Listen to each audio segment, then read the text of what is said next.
Hello everyone, on this episode of Interviewing Plushtubers, our guest will be LuigiFan00001. How are you doing today, bro? I'm doing quite well. I mean, it's a nice day over here where I am. Thank you for getting the amount of zeros correct. It's a pretty interesting story about that and why all the zeros. I know people are like, oh, why'd you put so many zeros in your name? It's because I'm not a fanboy of Luigi. I'm an actual fan with like the Luigi hat on it, and the zeros were meant to be like the blade, and the one is supposed to be like the base of the fan. It's really complex. I made the name when I was like young, but I don't know. Anyway, good to be here.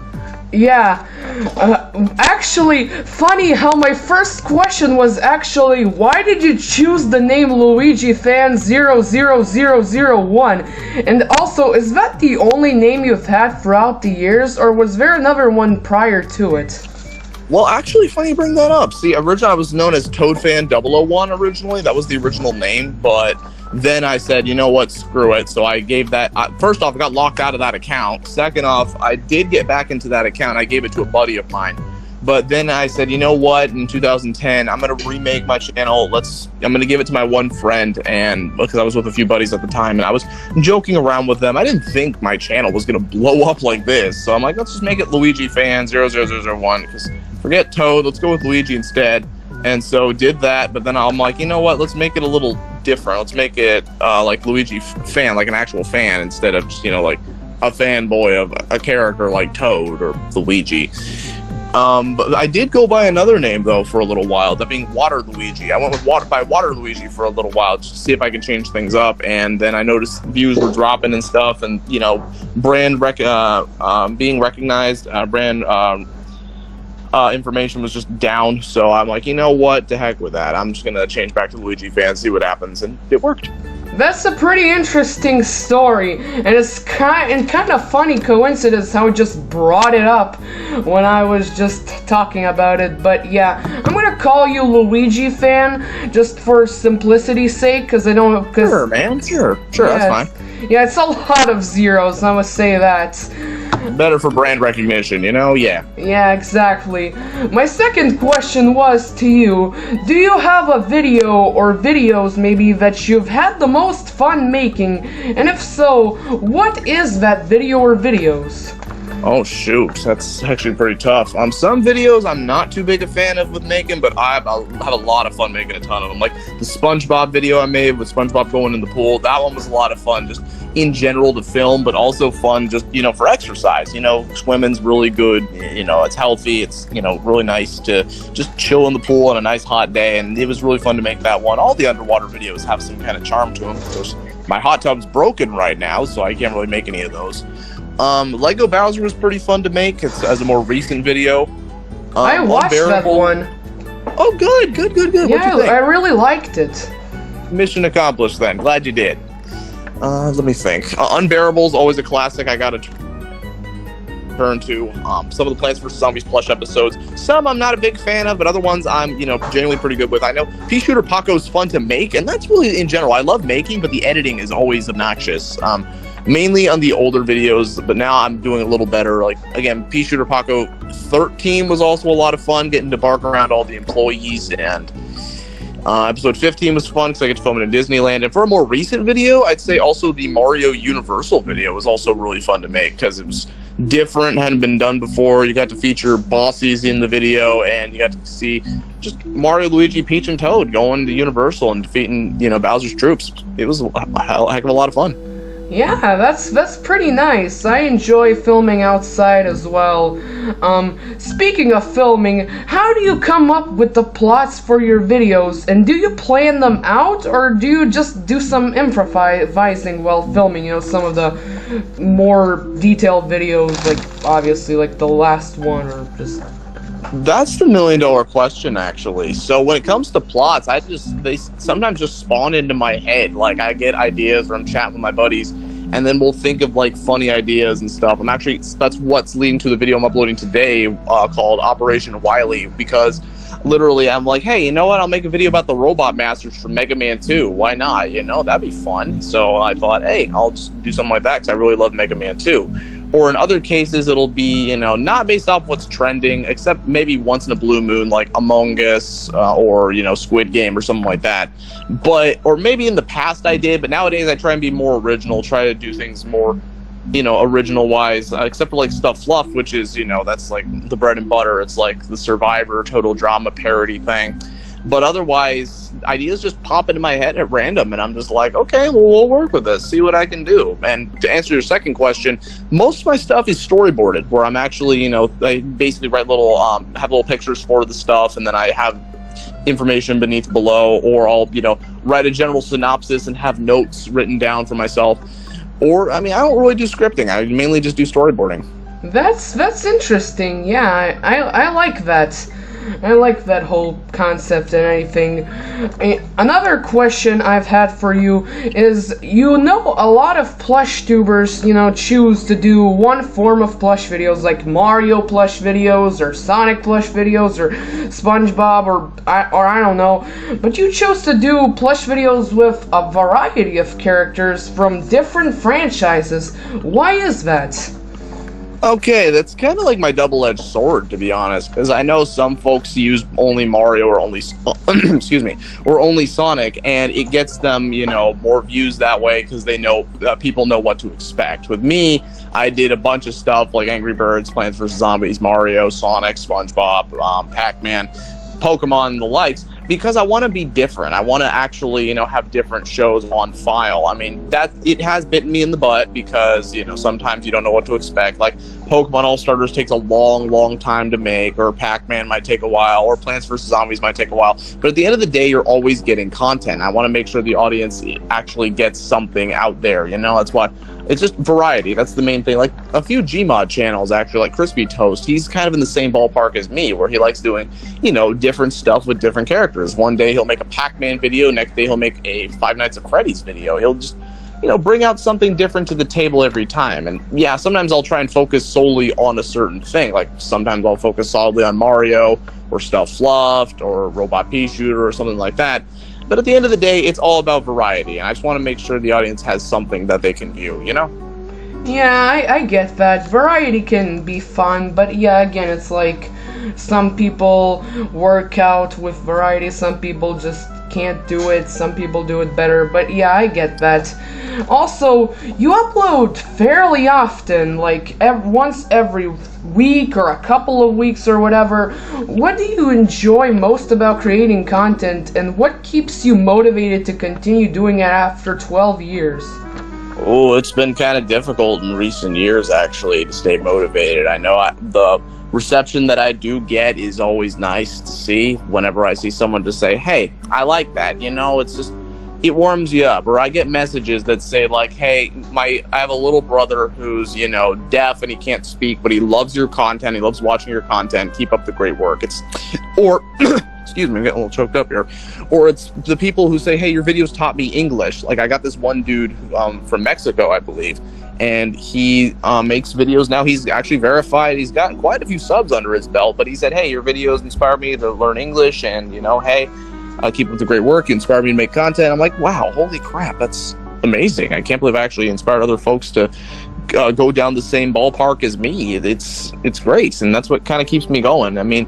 I haven't really uploaded. I'm uploading today, obviously, but I haven't uploaded in 2 weeks because whenever I'm not uploading, it's usually just, work. Like I spent a week away from the desk because I've been working hard on a Disneyland video of all things. So it's like, oh, are you going to Disneyland for fun? No, it's for work. I gotta go there to film, and so that's the main thing, the main gist. It's been hard to stay motivated nowadays because it's just, life just seems to pile up on top of you more and more and more and more, and it does that to everybody. But you just got to find a way to look past the negatives, focus on the positives, and find a way to just find that inner peace, man. Just find a way to just not get the negatives down.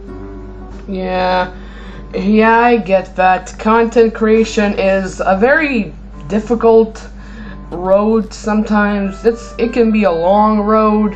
You've been doing this obviously for longer than me and a lot of other plush tubers and stuff. So yeah, I like that mindset of just just finding your inner peace and just doing it. And yeah, in the words The words of the wise Shia LaBeouf. Just do it. Yeah, exactly. Which, you keep answering my questions sometimes before I even ask them.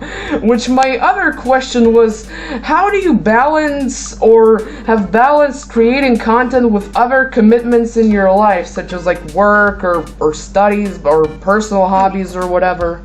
Well, I'll answer that for you, sure. So, when it comes to personal hobbies, I do have a bunch of buddies I hang out with, and it can be a little difficult to manage, work alongside with them. But I find time to, manage things well. It's all about organization, like finding a time for your buddies, finding a time to do this, find time to do that. Of course, finding time to derive away from the schedule is good when like I said with the Disney video, where I can just, go off and do that. But then the schedule gets all out of whack, and it might be difficult to get back onto the loop of things. What else was I gonna say? I had to do with work. So I do work, actually. I got it myself, 9 to 5, and it can be a little difficult to manage it alongside with, my video work and my other jobs as well. So I just find time and place to, settle down, get ready to film, make sure there's no noise in the air like airplanes or things like that, and just get to work. That's the end of the day. That's what I do. I find time on my breaks to do this. Yes, I see. That's pretty cool. Organization is definitely an important thing in life, and especially when content creation and hobbies and work. Oh yeah, I mean, it ain't easy. I mean, obviously it's not something that can be done overnight. This organization thing is something that takes a while to do, so. Yeah, I get that. Which also, my other question here is, what challenges have you faced in your YouTube career, and how have you been able to overcome them? Okay, when it comes to challenges, I've only really had a few, like way back when, 2012, or, hold on, let me think, hold on. Yeah, I think it was 2012. I tried doing commentaries one time, and I think I was just trying to find my footing, and it didn't really work out very well. And looking back, I'm like, oh my God, what was I thinking? So I was just a kid. I didn't know any better. And so I didn't know what I was talking about, and literally just all hell broke loose. The commentary community thought they found a new target. And really, the commentary community is pretty dang toxic, if I gotta admit, because I was rewatching like certain commentators like I'm trying to remember his name. Leafy? Shoot. Oh no, not Leafy. No, he's more underrated than Leafy. I'm just trying to shoot. It's not like users like Just a Robot and guys like that. I haven't seen them in a while. Yeah, but, I haven't heard of that person. Yeah, but Leafy, that name rings a bell. But no, I haven't seen any of Leafy's content. I just know that he exists. And yeah, Leafy is currently active on Twitter, I think. But ooh. I don't know. I think he got like warned or something for saying a racial slur. I don't know what he's up to. Yeah, sounds like same old, like the iDubbbz departments where, they try to use that type of thing and they're like, oh, actually I've improved, and it's like, yeah, okay, sure. But anyway, let me think. So other than that, though, I guess the main thing I didn't like was, I think maybe like through 2016, I wanted my other shows to blossom, but Plants vs. Zombies Plush was taking all the glory away from the other shows, which I thought was a little obnoxious. But at the same time, at the end of the day, I was just happy to get the views. And so if I could just go back and smack myself in the face for even thinking like that, I'm like, dude, just focus on PVZ Plush for a while. You can have your other shows off to the side, but, try to find a way to balance all of them so that way things are, equal. Other than that, though, I don't really think I've had many other, animosities or, troubles per se. I've been pretty okay, to be honest, just having that one little minor hiccup. Well, that's really good to hear. A lot of plushtubers deal with things, or just content creators in general, with like a lot of personal things. At least I've heard from multiple people, but yeah, that's really good. My next question is gonna be kind of less in the topic here, but I'm whatever. My next question is, you have one of the biggest plush collections on YouTube. Where do you store your plushies, and what do you think your entire collection could potentially sell if you were ever to sell it? Oh man, okay, so that's a question I get a lot. I haven't actually answered that till right now. So What I do is I got a bunch of storage tubs, and what I do is I put all the plush into the tubs, and I have them in the closet. I have them in the other closet. I have them in another closet. Yeah, my house has a bunch of closets. So what I do is I store the plush in places like that, or in like drawers or places like that. Like for the rare ones or the ones that are more fragile, like Pyra or Ernie the Grunt, who has like, sharp, the Grunt, he's got claws, and those claws have actual metal in them, so it's like I don't want him wrecking the other plush with his claws, so I'll put him in the drawers where it's safe and where he won't get, damaged or damage the other plush.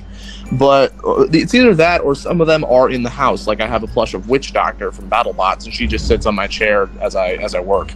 But other ones, like, but of course I have to group them together because otherwise they're going to get lost. Like, you had to have your Marios and Luigis with your Bowsers and Donkey Kongs. You put all the Kremlings in one area. You put the friendly Mushroom Kingdom folks, like all the Yoshis and Toads, in one area. You put all the Pokemon by generation in one area. And that way you can actually keep them all organized. Almost like alphabetically, like a library or something would put things alphabetically, so it's a little bit similar. I don't know.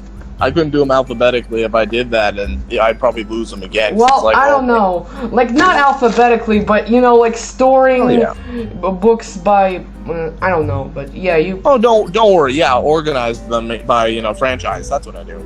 Yeah. Well... But, sorry, to answer your other question, if that's okay. That being how much it would sell for, I've been thinking that question myself. I do not know is the thing, because every plush has their own value. Like, you have ones like, say, Tyrant, or ones like Helioptile, which won't go for anything.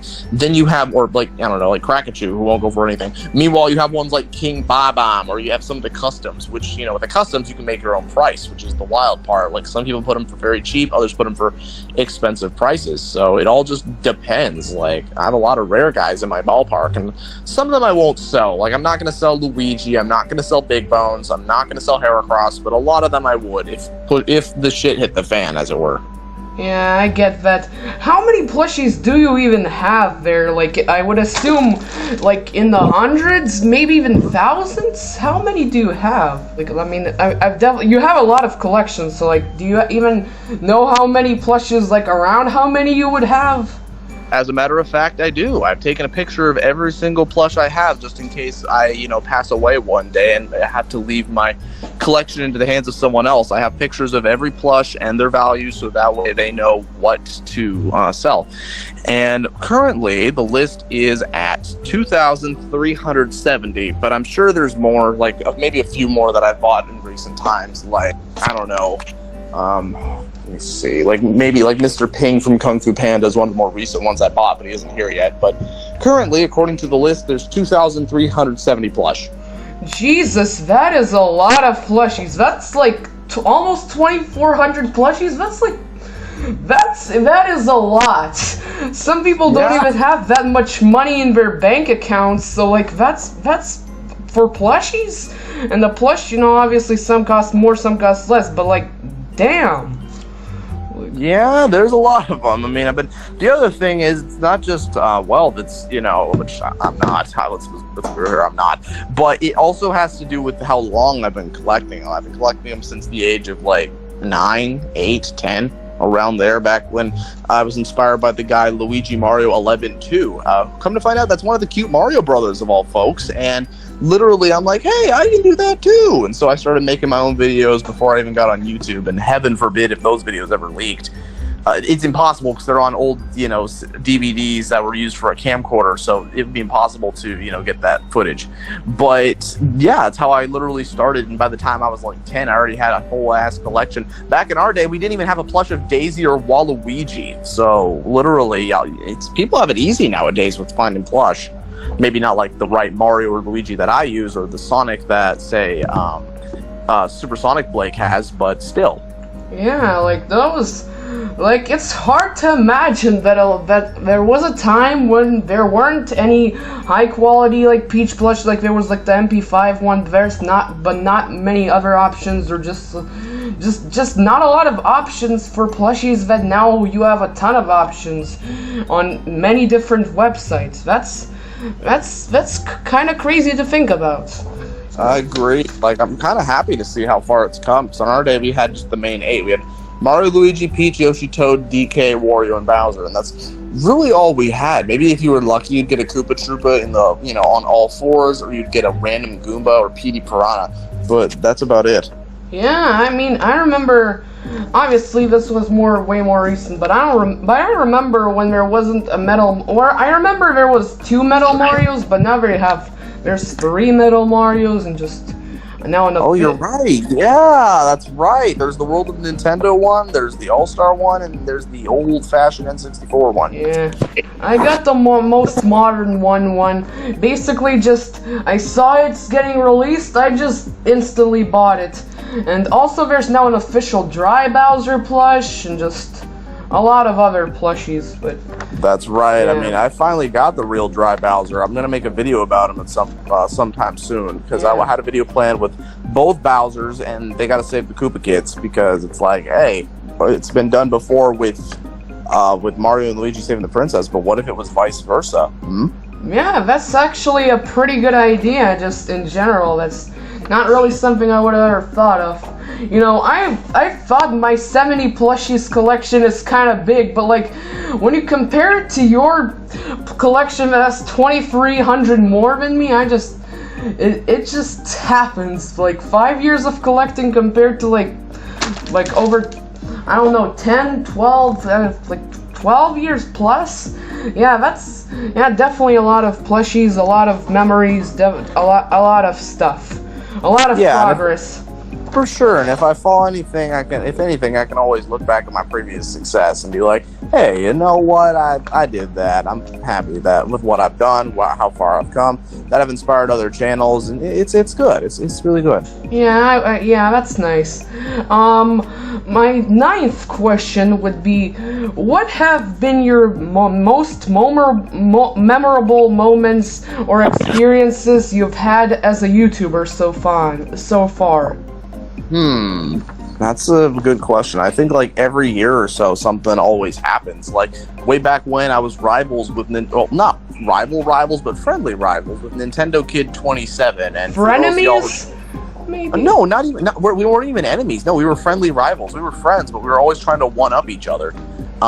Just in terms of views and stuff. That being Nintendo Kid 27, super nice guy. Really glad to call him my friend. He used to make the underwater videos, actually, like the Pac-Man underwater meme where he goes waka waka and jumps into a pool. He's the guy who made that. And then I'm like, you know what? I'm gonna keep his legacy alive, and I'll make some underwater videos. And hey, everyone loves SpongeBob. Why not make a video with SpongeBob? And then it blew up, and I'm like, oh shit, that wasn't supposed to happen, but thank you. So that's one major thing that happened. Of course, all of the Plants vs. Zombies plush stuff, getting off the ground, making the first ever Super Plush Mario was also really big for me. The first Mario Kart, well, maybe not the first Mario Kart, but I think the Balloon Battle one. Filming Balloon Battle was a lot of fun. I had to buy a bunch of balloons from a party store and literally brought them all in. My car was filled to the brim with balloons. Like, I couldn't even see the road because of the balloons. I had to make like a small crack in the window just so I could see. Oh man, that one was good. And of course, what else was I gonna say? Oh yeah, so I got a little story actually to tell about a certain individual and why I'm just glad to be on YouTube still, and why it's a little negative, I'll admit, but have you ever heard of a user named the Mysterious Mr. Enter? No, I haven't actually. Can you tell us something about him? So the Mysterious Mr. Enter is a dude who makes rants on cartoons called Animated Atrocities and things like that, and he's also a big hater of, or maybe was a big hater of modern SpongeBob. He also made a Kickstarter called Growing Around, and it absolutely bombed. But thing is, way back in the day, I found his content when I only had about 7,000 to 8,000 subscribers, and he had about the same as me. And I said, hey, can I collab with you one day? It'd be really great. And he said, sorry, I don't really do collabs. And I'm like, okay, that's fine, man. Have a nice day. And really, back then, I was using Plush, but I was trying to also get into reviews myself. Of course, that I only made one review, Escape from Tomorrow, and that never got off the ground because I was really ripping on Animat style. So I'm like, you know what? I can't review. I'm not cut out for this, so I'm going to stick with something else. But then, many months later, Enter's a little bit bigger now, but he collabs with a guy named Pie Guy Rules, and I'm like, dude, what the hell? You said no collabs. You're going to collab with this guy and not me? Okay, I see how it is. And then eventually I said, okay, I'm going to ask you again, what's your deal? Why aren't you doing collabs? I asked you nicely, can we do a collab? And he's like, oh, go ask on my Tumblr. I'm like, okay. So I go to his Tumblr, and he never responds. Many years later, I surpass him in subs, and while he gets into controversy after controversy after controversy, I'm just sitting up here just like, wow, I wanted to team up with this guy? Oh my god, what was wrong with me? What did he do to get that much controversy? Like...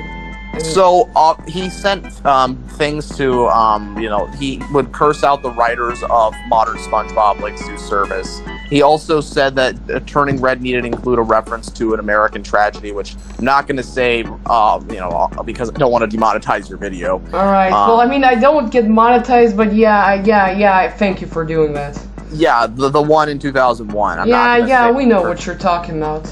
Perfect. Okay, that way I don't have to go any further. But yeah, he said Turning Red, the Pixar movie, needed to include a reference to that, even though the film is an animated film set in Canada, and I don't really think it's just so Americanized, I don't know. But he would get into controversy after controversy after controversy, and it was just crazy. And then at the end of the day, I did meet another animation YouTuber by the name of Phantom Strider, and I featured him in my content as King Boo, and now and also Porygon, and he's been one of my best friends for a while now online, so I guess at the end of the day, every cloud is a silver lining, and that silver lining was getting to meet one of my best buddies on YouTube, so that's good at the end of the day, So, yeah. Sorry this has gone on for a little long. It's just finally get to tell somebody this. Yeah. I really enjoy.